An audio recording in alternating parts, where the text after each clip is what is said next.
Stuart from Malaysia, we have Anna from Eastern Europe, myself from the south of Europe, we have a speaker from Middle East, and I don't know, he's Australian? So I'm sure just observing how different people communicate and present, I think it's all, just that is lesson learned from today, I think. So while we're in the mentoring program, and mentoring is about progressing in our career, and in the multicultural team, we are very aware that sometimes to progress, you can first be given an opportunity to get into the job market. I know we have many international members that are going through a difficult moment in the current market and having some difficulties to get into the first opportunity in Australia. That's why we always want to dedicate some time to job hunting and giving tips for those of you who are looking for a job to get some techniques. In the last event we had a recruiter that gave us some techniques to look for a job, and today we have Neda, a colleague of us from Iran. She is a very experienced project planning and scheduler. She has worked in Australia and in Middle East for 13 years, and she went herself through the process of finding her first position in Australia. So she would share with us some tips. Thank you.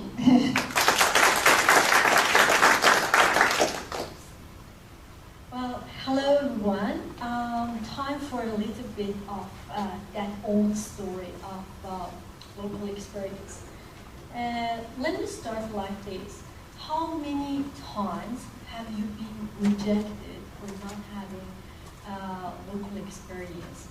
How many times? It's a lot, yeah. And let me tell you something. It happens to all of us. You're not alone.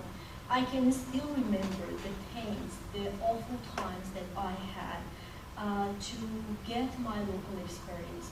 And basically, it's a matter of chicken and egg situation, because you need local experience to get local experience, and you need local experience to set your first job.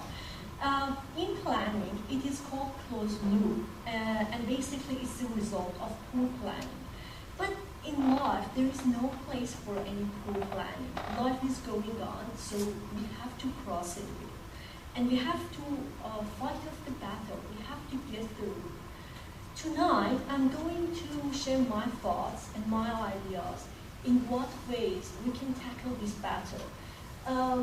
This is the way it is, and with no offense, there is no red carpet for either of us. So if we have decided to start a new life here in Australia, we have to learn how to tackle this battle. It is tough, but yet this is the way it is, so we have to do it. Okay, so the golden thing, you may know it, is networking. Because more than 50% of the jobs are filled in through rule of math. And even with those jobs that get into advertising, most of the times the hiring managers are looking for someone who has got internal reference. So basically most of the jobs are filled in through rule of math. And if you can find someone, if you can develop your networking through the people who come from your stream of the qualification, that's a bonus. Otherwise, just try to make friendship, because you may know someone, and that guy knows someone else, and that guy knows someone else, and at the end of the chain, there is a guy who has got a vacancy for you, and there you go. You can use it. So the most friendship you make, the more successful you are. But how to make friendship? How to develop our network? You're living in Australia, you're living in Melbourne. Melbourne is famous for the events. Get the bonus out of it. Get the most out of it. Just stay out your comfort zone and go for those events. Let me tell you something. There are lots of events out there. There are lots of meetups, lots of occasions. Search around and go for them. But there are some other good tips are that one of them is to do some casual jobs. Not only it gives you a good chance to help your pocket, And for those of you, just like me, who are coming from non-English speaking countries, it's a good chance to practice your language, but also it's a good tool to discover the dominated society. Ask me something, what is the most important thing for being successful in your job after landing your job? 98% of your success in your job relies on the way that you can communicate with people. Because basically for all of us that are working in the project environment, it's all about project managing, is delivering tasks through others. And for doing that, you have to be able to get connected to people. You have to be able to make friendship. You have to understand what are the things that make these people laughing. What are the things that makes them get close to you. You can strike up conversation. If you don't work, it's a bonus. You don't sell your time. You are as free as a bird. Try to make most out of it. Because when you land your job, you don't have time for these kinds of things. And if you want to be successful in your job, this is the key for success. The other thing is, try to raise your hand for volunteer job. It is well recognized in Australia. It gives you credit in your resume, and it's a good tool to develop your network.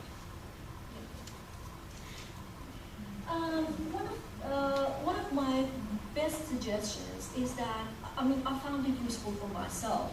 As an overseas migrant who comes to another country, it's always good to search around and identify, I don't say gap, but delta between your qualification and market demand in terms of skills, in terms of software.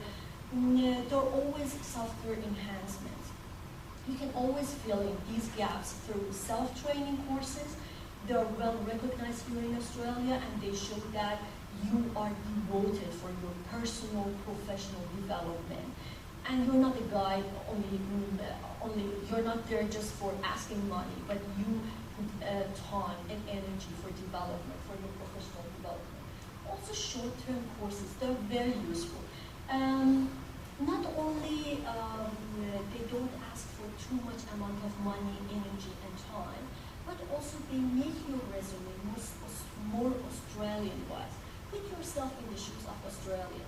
No matter how high grade, how good the university that we have been graduated from is, they don't have any idea about that university. To them, it's just a name. So if you put an Australian institute or college or whatsoever in your resume, it makes it more Australian-wise. And when they are scanning over your resume, it just catches the eyes. You may think that I'm silly, but the worst thing for those of us who are coming here and are seeking local experience is Seek or Indeed. I'm not saying to put them in your spam, I'm not saying to ban them. What I'm trying to say is that they're not a good tool. Go for them, try them, but do not expect too much from them. If you don't expect too much, you don't let them to let you down.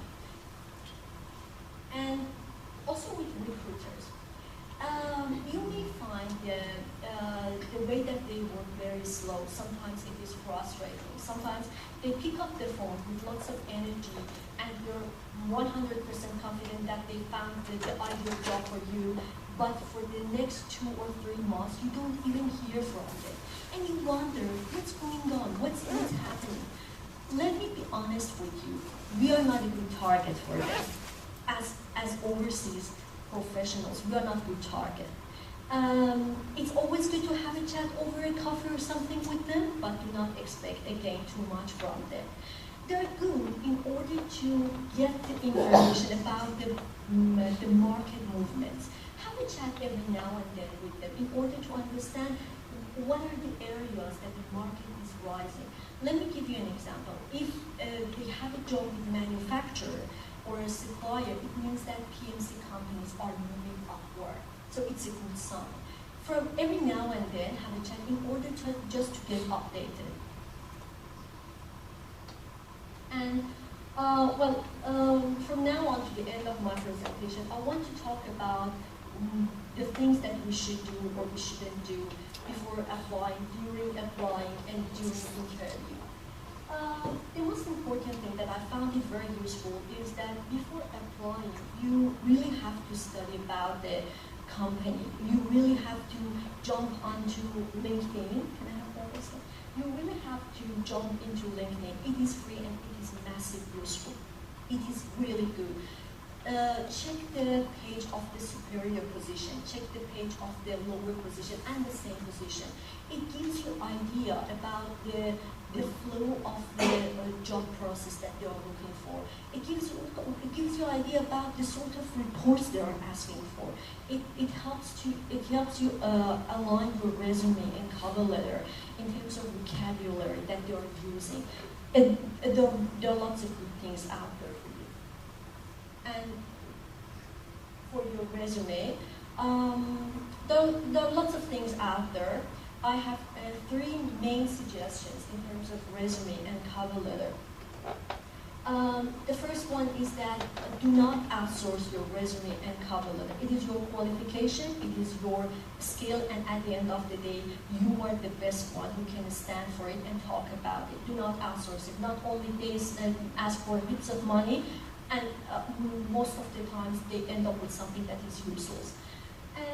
Also, cover letter and resumes have got completely different scenarios and strategies here in Australia. Search about them, study about them, and remember that resume and cover letter are not the same. Cover letter is just not a summary of your resume. A cover letter is even more important than your resume. It is the key of your success. With most of the advertising, they receive more than 600 resumes, a pile as thick as this one. They don't have time to go through it, and they just want to have a quick glance and to see who is going to be shortlisted. Your cover letter is going to help you and is going to map you through your success if it's going to be developed professionally. After applying, I found it very useful. Expedite your profile. Most of the times there is a name and a contact number. Pick up the phone and have a chat with the focal point. Most of the times you will be thankful because basically it shows that you're serious in your job hunting and you are devoted. If there isn't any contact name or contact number, just pick up the phone and ask the reception to put you through the recruiting advisor. Most of the times they will do that.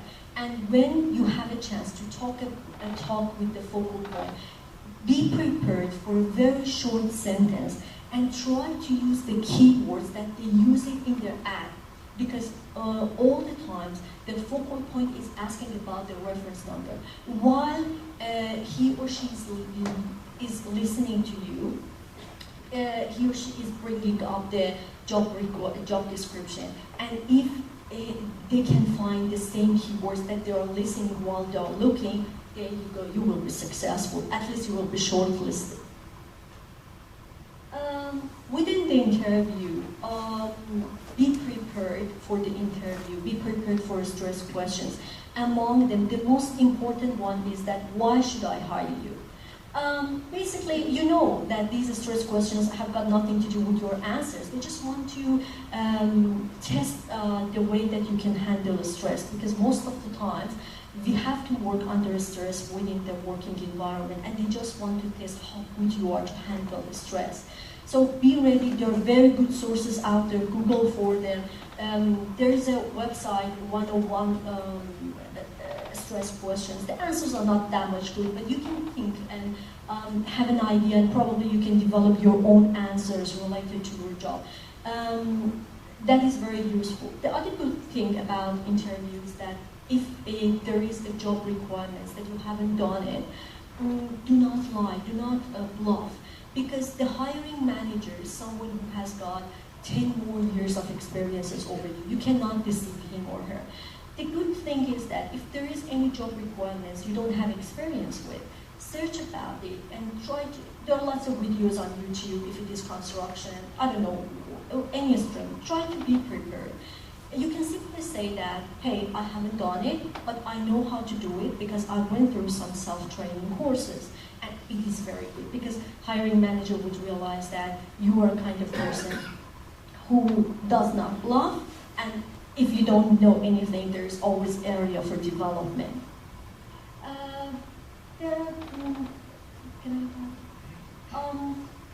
My last 2 cents do not apply if you're stressed out.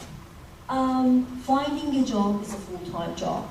Have you ever wondered that today I cannot work because I have headache, I have toothache, I cannot work, I don't have efficiency. I have to take day off, jump into bed, have my bowl of soup, and relax. I cannot work. Finding a job is just like that. If you are tired, if you are stressed out, if you are angry, if you are frustrated, do not apply. I know that it's very difficult to fight off the temptation not to apply it, but give it a break, give yourself a rest, sit back and try to spoil yourself from time to time in order to start all fresh.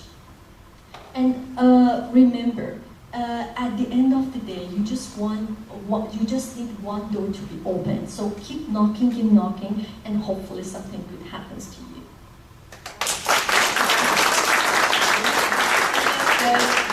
Fantastic. Yeah, but for me it was so interesting, so useful, so really well done. And thank you so much on behalf of everyone.